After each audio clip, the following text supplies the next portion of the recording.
Son las 18 horas y 22 minutos y estamos al habla con Beatriz Barrera Vera, que la última vez que nosotros la despedimos, pues, y la saludamos aquí en El Pulso, pues iba de despedida como presidenta de la zona SEC.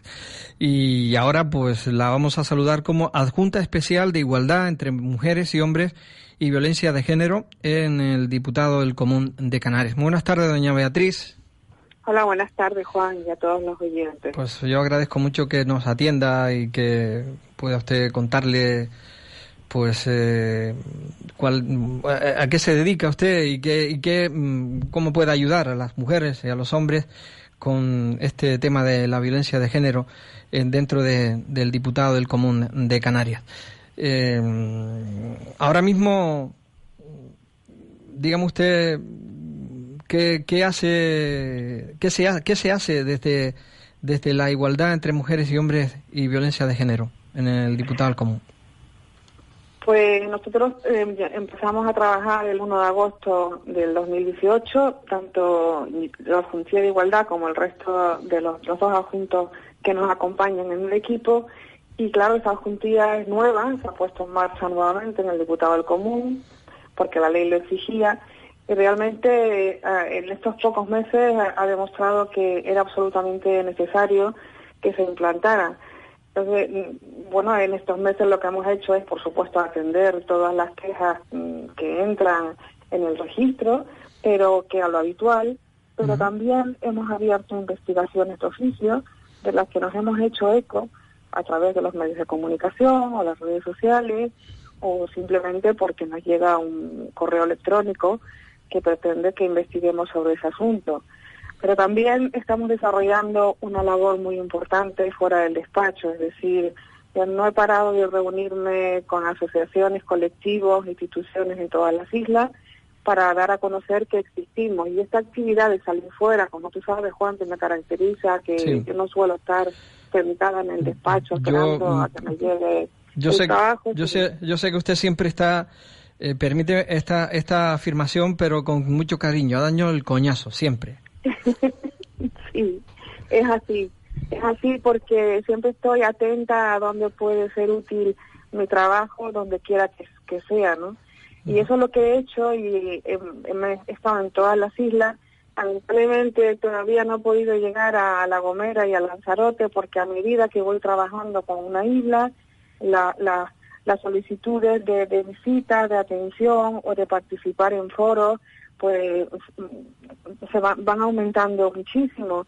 De hecho, mañana voy a estar en Gran Canaria, jueves y viernes, para participar en esta cátedra que se ha inaugurado en la Universidad de Las Palmas de Gran Canaria, cátedra de Derechos Fundamentales y Estudios Especializados de Género, en la que tenemos previsto desde la Adjuntía y desde el diputado del Común participar muy activamente, es decir, colaborar, contribuir con la Universidad de Las Palmas en la puesta en marcha de esta cátedra. Pero también la semana pasada estuve dando una charla en la Universidad de Laguna sobre el tema de abolición, sí o no, de la prostitución en la normativa española y hablando del derecho comparado que existe en otros estados de la Unión Europea.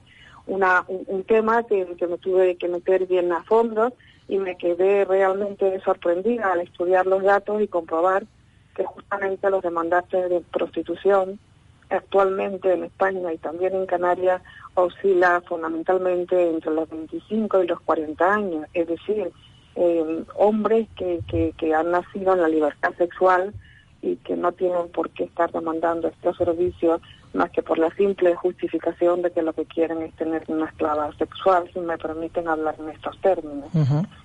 Esto en el ámbito de la violencia, pero luego también yo, además porque por convicción lo considero así, estoy empezando a trabajar en todo el tema del techo de cristal, que aunque parezca mentira, pero en la administración y los organismos públicos sigue existiendo, en la política también, porque siempre estamos hablando del sector privado y posiblemente también existirá, pero nosotros cuya competencia es el sector público y todas las empresas privadas que trabajan con el sector público, pues es un asunto que tenemos que abordar.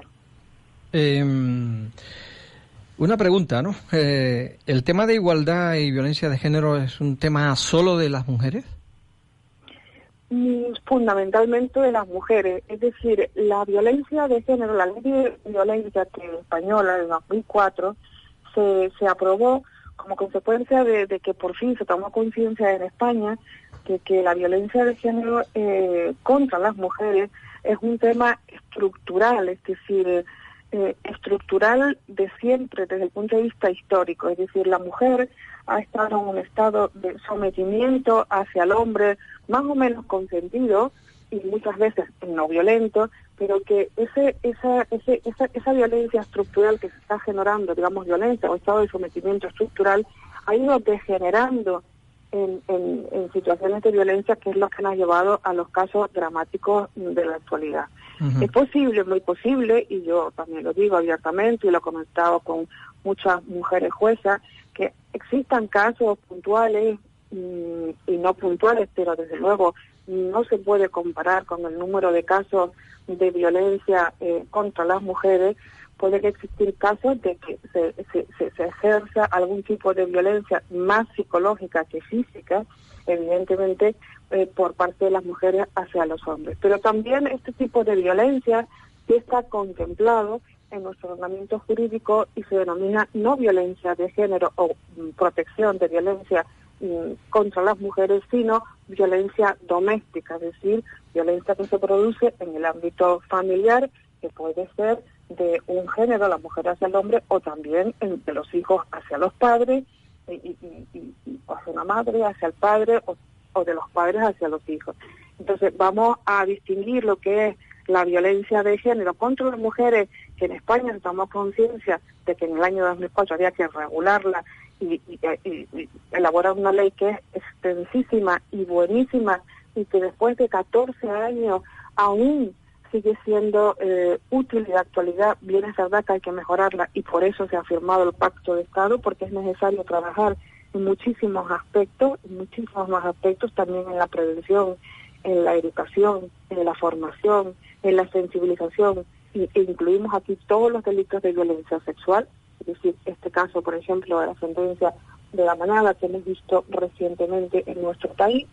Pero el Convenio de Estambul, al que España se adhirió en el año 2011, contempla de una forma muy diferenciada la violencia de género contra las mujeres, y después en otro apartado la violencia doméstica, de la que te estoy hablando, que pueden haber casos puntuales de que en una pareja pueda una mujer ejercitar algún tipo de violencia más psicológica, más que física, sobre el hombre. Pero sinceramente son casos más aislados, igual que las denuncias falsas, que evidentemente sí existen, es un 0,02%, pero estas denuncias falsas de mujeres que denuncian casos de violencia de género y no son tal, desde luego también están contempladas en el Código Penal como un delito de denuncia falsa, con su correspondiente pena de hasta 2 años.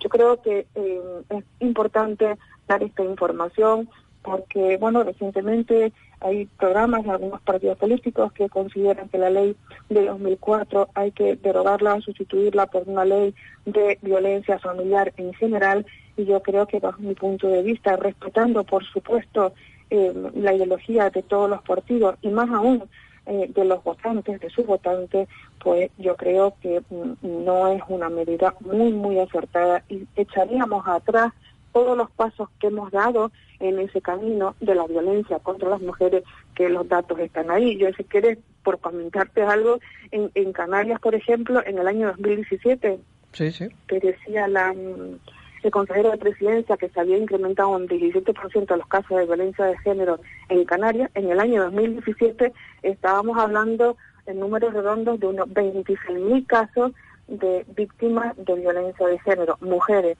Bueno, pues en lo que vamos del 18, en octubre ya solamente habían 35.000.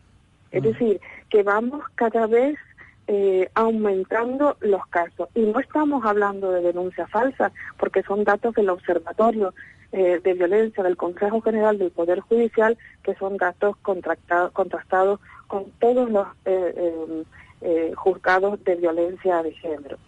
Sin embargo, yo sí te digo que al mismo tiempo que no comparto esa ideología, tampoco comparto en absoluto que otros partidos políticos inciten a la violencia y a la revolución porque no nos guste la ideología de un determinado partido. En este caso estoy hablando, por ejemplo, del señor Iglesias, ¿no? De Pablo Iglesias, que ha llamado a la revolución contra un partido de Vox que ha ganado democráticamente una serie de escaños, o 2 escaños en Andalucía. Yo creo que si estamos hablando de violencia, pues si me permites este inciso, violencia es lo que estamos viviendo en nuestro país, que no se respeta la democracia, es decir, un partido legítimo que ha ganado en las elecciones, como en su momento Podemos la ganó, porque se hizo eco de un descontento social del movimiento del 15M. Así que yo creo que al mismo tiempo que sí le pediría que respetáramos la ley de violencia, que ha sido muy útil, también respeto todas las ideologías, por supuesto. Y estamos hablando de violencia, pero ¿y si hablamos de igualdad? ¿Cómo está la igualdad en Canarias, doña Beatriz? Antes, por ejemplo, en el puesto donde usted estaba, en la SEC, había mujeres. Siguió habiendo mujeres, pero han desaparecido. Sí, la verdad es que a mí es un caso que me ha sorprendido porque digo, bueno, el otro día estaba dando una charla sobre igualdad en Casa África y bueno, resulta que las mujeres africanas, las mujeres portuarias africanas, es que casi nos triplican las mujeres respecto a las mujeres portuarias en España. Bueno, en concreto, en las autoridades portuarias, yo no sé si en la directiva hay alguna mujer, creo que no. En el caso de Tenerife me parece que únicamente es la secretaria, pero es que en el caso de la SEC, cuando yo era presidenta, la vicepresidenta era una mujer y existía una consejera. Es decir, de 7 miembros, 4 eran hombres y 3 mujeres, pero es que el peso específico de estas 3 era muy importante. Cuando se releva la vicepresidencia, bueno, Milagros de Grito, entra un vicepresidente. Cuando se releva a Beatriz Barrera, entra otra mujer, que era doña Jimena Delgado, y luego cambia el partido político en España, entra el Partido Socialista, nombra a un presidente hombre, cuando el Partido Socialista, que está defendiendo que tiene un gobierno feminista, que realmente lo es, 11 mujeres sobre 17, tampoco es necesario que sean 11 sobre 17, pero también hay que vigilar no solamente lo que se ve el Consejo de Ministros o el Consejo de Gobierno, hay que vigilar los órganos internos, consorcios, fundaciones, organismos, que también que se tiene que exigir la igualdad desde el punto de vista vertical, de arriba para abajo, en todos los organismos del Estado. Y en la SEC ahora mismo solamente hay una mujer sobre 7 miembros, y no sé si se producirá el relevo de los consejeros que eran del Partido Popular, pero bueno, no se ha producido. Cuando se produzcan veremos a ver, pero sería necesario, absolutamente necesario, cumplir la ley de igualdad, tanto nacional como canaria. Precisamente en el Parlamento se está debatiendo la reforma de la ley de igualdad canaria, y una de las enmiendas presentadas, que creo que ha sido por el Partido Socialista, precisamente, y además, aspecto que yo defiendo totalmente, estoy totalmente de acuerdo con esa enmienda, es decir, que todos los órganos públicos, no solamente los órganos externos del Parlamento, en este caso la Diputación del Común, la Audiencia de Cuentas y el Consejo Consultivo, no, tenemos que ir más allá, todos los organismos públicos del Gobierno de Canarias tienen que respetar la paridad entre hombres y mujeres, y yo diría más, yo añadiría una enmienda diciendo, no, la paridad y también el peso específico de las mujeres, porque la paridad interna siempre estamos dispuestos a cumplirlo, pero los representantes institucionales de las organizaciones también tienen que dar paso a las mujeres, como el caso mío personalmente, que fui la presidenta durante 6 años, es decir, un mandato y medio, mucho más de lo habitual. Y bueno, y yo en mis carnes nunca he sentido la desigualdad, pero es que lo veo todos los días lo veo en las fotografías, en los foros, y no puede ser, es decir, tenemos que tomar conciencia también en las patronales empresariales que las mujeres tienen que empezar a salir adelante. Ayer en el cóctel de Navidad de la patronal de FEPECO, la construcción, pues yo escuché al presidente de la patronal decir que su consejo estaba empezando a ser igualitario, en el sentido que habían 8 mujeres sobre 18 miembros. Bueno, pues en fin, un sector como la construcción, que tenga 8 consejeras mujeres, un sector tradicionalmente masculino, a mí me llena de satisfacción, pero no es la habitual en las patronales. ¿Cómo se vigila esto desde la adjunta al diputado del Común, Beatriz? Bueno, pues realmente nosotros, particularmente yo, tengo intención de empezar a hacer una estadística de todos los órganos que reciben algún tipo, porque claro, el ámbito de actuación nuestro es la administración pública en sentido amplio, no solamente los consejos de gobierno, ayuntamientos, cabildos, sino también empresas públicas, organismos y patronales que reciben algún tipo de subvención de la administración pública, en este caso canario. Pues he empezado evidentemente con el aspecto más dramático, que es la violencia, pero es necesario que en el año 2019 realicemos un trabajo en este sentido y empezar a preguntar cuántas mujeres tiene usted en el Consejo de Administración. Claro, la respuesta siempre es, no, es que no encontramos mujeres. Bueno, habrá que empezar a dar pasos, como hizo Soreco, por ejemplo, a dar paso a tomar conciencia, tenemos que entrar mujeres. Uh-huh. Y hay que empezar a impulsar a las mujeres. También es verdad, y tengo que reconocer, que la mujer empresaria, en este caso, la mujer profesional, realiza perfectamente su profesión, incluso tiene ambición profesional, pero no tiene ningún deseo de ocupar cargos figurativos, digamos así, porque no ha tomado interés en algunos aspectos en este asunto. Pero esa es la minoría. Yo soy consciente de que hay muchísimas mujeres que quieren entrar, pues incluso en partidos políticos, en órganos internos de partidos políticos y de todos los partidos, de todos los partidos, porque todos los partidos son exactamente iguales. Y yo he hablado con muchas mujeres y digo, yo creo que las mujeres en este asunto tenemos que estar concienciadas de que la igualdad nos importa, nos interesa y además es nuestro futuro. Por lo tanto, tenemos que estar todas unidas para empujar y alzar la voz sin necesidad de estridencia, sino con contundencia. Es decir, es necesario que se cuenten con las mujeres válidas que hay, por ejemplo, en cada partido político. Uh-huh. Hablamos de un proyecto. Eso para hablar por los partidos, pero es que porque estoy hablando de la administración pública y órganos políticos en caso de la SEC, claro. Pero es que yo de verdad te digo, yo creo que las mujeres no se encuentran porque no se buscan, y si no se buscan tampoco se encuentran. Hay un círculo vicioso y nada virtuoso. Uh-huh. Volvemos a algunos proyectos, por ejemplo, en el de ahí, que Beatriz Barrera, pues adjunta al diputado del Común, ha conocido de primera mano. Tiene nombre, además de amigo, se llama Pepo. ¿Qué podemos hablar de eso? Pues es un proyecto muy, muy interesante en esa perfil que me caracteriza de dar el coñazo, que es verdad. Sí. Yo lo escuché en Antena 3, en un medio de comunicación, y entonces rápidamente nos pusimos en contacto con el Ayuntamiento de Parla para ver si podía visitarlo y, bueno, ver si realmente era un proyecto de interés. Uh-huh. Y allí fui, y en Parla me estaba esperando una víctima con su perro. Claro, ya esa imagen ya me dejó impactada porque digo, pues sí, es verdad.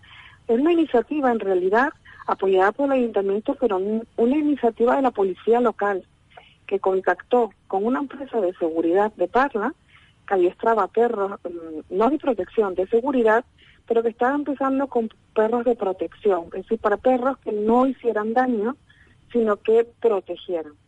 Y empezaron con este proyecto porque ellos decían, son 2 policías que trabajan 24 horas con un WhatsApp atendiendo a las víctimas de Parla, que como sabes es un municipio con mucha población foránea y por tanto con diferentes tipologías y bastantes casos de violencia. Y bastante problemas. Y ellos decían que no abarcaban en su trabajo atender por WhatsApp y sería interesante que las víctimas dispusieran de un perro de protección. Y así empezó. Evidentemente, este empresario se dio los perros gratuitamente y las adiestraba gratuitamente a modo de donación, es decir, no es que tenga una fundación, sino él quería contribuir de alguna manera con su municipio con lo que mejor sabía hacer.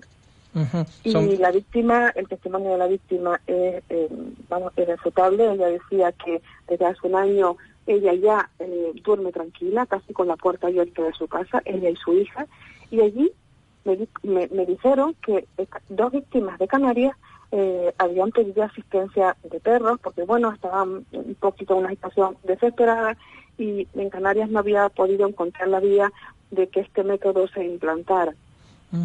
Bueno, pues entonces fue cuando yo vine para Canarias, traté de localizar a la víctima, le pedí por favor que hablara a ella, porque mejor que lo contara ella que lo contara yo, es decir, no se trata de ponerse a nadie una medalla, sino que la víctima contara su testimonio. Y ese fue el reportaje que sacó la televisión canaria, y bueno, la reunión que mantuvimos el otro día, el diputado del Común y yo, con el consejero de Presidencia y la consejera de Igualdad, que efectivamente conocían el proyecto de tiempo atrás, pero había que adoptar alguna medida para que los perros fueran perros guía. Bueno, estas cosas que a veces, pues, no, quizás pues se aparcó un poco el tema y ahora yo creo que es el momento de reactivarlo seriamente, porque el testimonio de las víctimas canarias, la otra no quiere hablar porque está en una situación muy comprometida y prefiere mantener anonimato, pero la verdad es que el otro día me mandó un WhatsApp diciendo: gracias Beatriz porque eres nuestra voz, y sinceramente Juan, yo me sentí muy satisfecha del trabajo que hice en la FED, porque fue una reforma fiscal profunda que ahora está dando los resultados y fue muy gratificante para mí. Pero si quieres que te diga la verdad, en este momento soy muy feliz porque este lado humano de personalidad, que ahora ves cómo directamente, día a día, escuchas a la gente y tratas de hacer lo posible por ayudarlas un poco, y lo que te lo agradecen directamente sin esperar al impacto económico en la economía que pueda tener un incentivo fiscal, resulta muy, muy gratificante. Estamos hablando de perros de protección.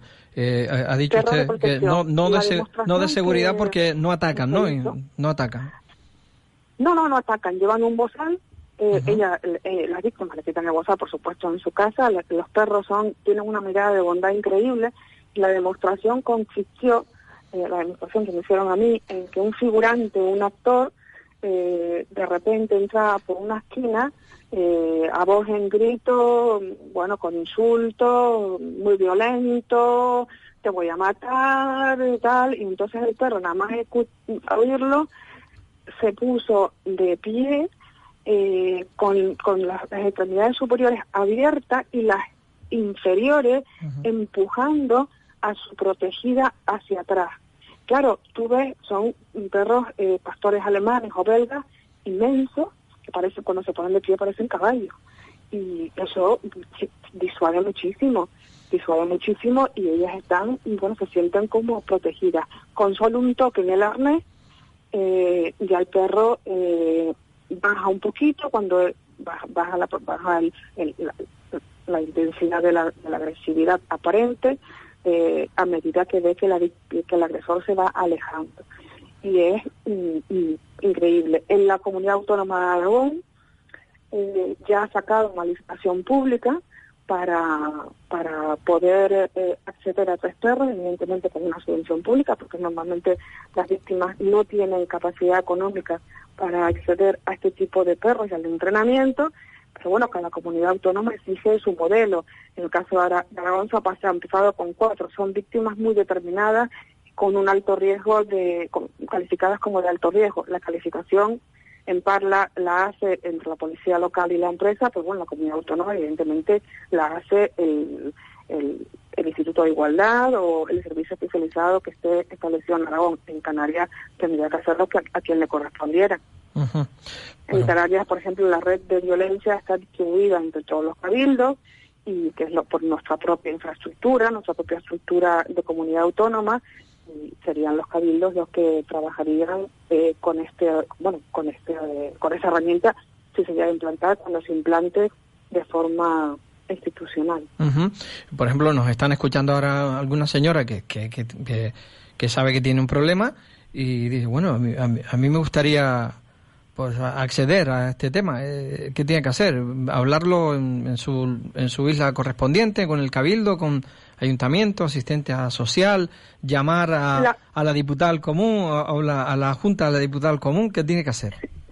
Sí, nos puede llamar y nosotros en la última reunión que mantuvimos con el consejero de la presidencia y con la directora del Instituto de la Igualdad, pues quedaron en que iban a hacer las gestiones oportunas para que en el Parlamento se agilizara la propuesta legislativa para darle a los perros la consideración de perros de guía, y nosotros, el diputado del común, lo que tenemos que hacer es impulsar la herramienta. Son otras instituciones a las que le corresponde implantar el servicio. Claro, yo si luego empiezo a recibir llamadas de víctimas que están interesadas, sin duda este interés reactivará que los procesos legislativos, que a veces son lentos o administrativos, pues desde el diputado del común, desde la Junta, se hará todo lo posible para que se active, porque nuestra misión ha sido dar a conocer esta herramienta desde el punto de vista de darle publicidad, información, para que todo el mundo lo sepa, no para que no se vuelva a quedar otra vez un poco aparcada. Uh-huh. Pues hay que seguir insistiendo, y si tenemos llamadas de personas que están interesadas, pues es necesario que se den los pasos oportunos para que al menos antes de que se acabe la legislatura se empiecen a dar algunos pasos en este sentido. Pues yo quiero agradecerle. Es importante. Yo quiero decirle que nos diga todas estas cosas. Yo no sé si desea usted añadir alguna cosa que yo no he comentado y que usted tenga ahí en mente y que diga, bueno, pues quiero decirlo y yo no se lo he preguntado. No, lo único es que nosotros, por ejemplo, en el diputado del común, a mí sí me gustaría que cuando en la legislatura anterior o en el mandato anterior de Javier Saavedra, que es un hombre de una calidad profesional, personal y por supuesto un personaje público impresionante, tiene una relevancia política y académica enorme. Yo creo que la gente conocía a Javier Saavedra, pero no conocía realmente la función que tenía el diputado del común. Lo importante es que se conozcan las instituciones. Y ahora el diputado del común, al tener 3 adjuntos, aunque a veces se critique el que se han puesto 3 adjuntos, más gastos públicos y todas estas cuestiones que a veces es muy fácil hacer de forma gratuita sin conocer el trabajo que se está realizando, existen 3 adjuntos. Más allá del gasto público que representan los adjuntos, hay que analizar con un poquito de detenimiento el trabajo que estamos haciendo y el alcance de los ciudadanos que están siendo atendidos por el diputado del común. El coste de los adjuntos, de los 2 adjuntos, y por supuesto porque el de la igualdad estaba contemplado por la ley, que había que implantarlo, porque no llega ni siquiera al, por ejemplo, el coste de la medida de los eSports que querían implantar en los colegios, la medida esta de los eSports. Y yo digo que, bueno, vamos a ver, una medida puntual de una enseñanza de videojuegos, de juegos o de ligas de juegos, que no se sabe todavía el impacto que pueden tener en los jóvenes, eso no se critica, pero sí se critica que 3 adjuntos que tienen una relevancia social y que estamos cerca de los ciudadanos, porque el alcance de los 3 adjuntos es muchísimo mayor del que podía alcanzar una sola persona como era Jerónimo Saavedra. Yo creo que hay que valorarlo con detenimiento. Y yo digo, esos fondos económicos que se destinaban a los eSports, por ejemplo, sería conveniente que se destinaran a los jóvenes para que se formaran y se educaran en que la violencia, ni por un lado ni por el otro, no es una forma de discriminación que nos está dando muchos problemas y mucho disgusto. Y no te digo ya más el tema de la prostitución y toda esta música del reggaetón que está creando en los jóvenes una imagen de dominio y de prepotencia de los hombres, de los jóvenes, frente a los adolescentes, que está dando resultados muy negativos. Uh-huh. Te lo digo porque esa reflexión me gustaría que se hiciera y no se criticara gratuitamente que ahora hay 3 adjuntos